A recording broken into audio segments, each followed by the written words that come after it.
I was just talking to this guy who lives in a home with a beautiful view of the ocean and the sky, and I remarked, what a wonderful way to wake up in the morning and see this view.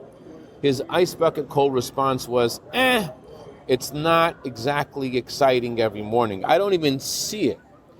Good morning. At the beginning of this week's Torah portion, we read the words, "Look, I am giving you a blessing today." The Chassidic masters point out that God uses an unusual word for "I" in this week's Torah portion, a word that means my whole being. Anochi means my very essence. So God isn't just saying, look, I'm giving you a blessing. He's saying, look, I'm giving myself over to you. This is very in sync with the famous parable of the Alter Rebbe about the upcoming month of El that starts tonight. This parable expresses how uniquely close God is with each of us in this month.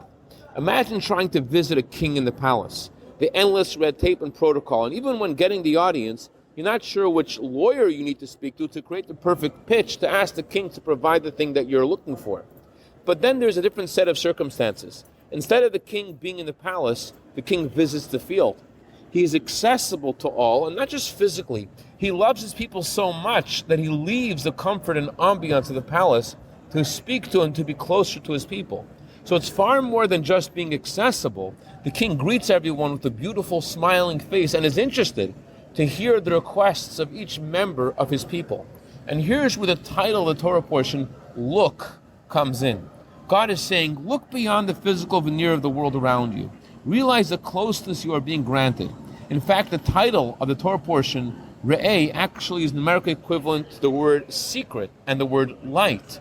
Re'eh makolel equals raz and or, secret and light. God is asking us to look beneath the surface of the world around us and the surface of ourselves and connect with Him and each other with love. Candlelighting time for Los Angeles is 7:08. I'd like to dedicate a minute of Torah today to the neshama of Rabbi Menachem Munish ben Tzvi Hirsch, whose anniversary of passing is today.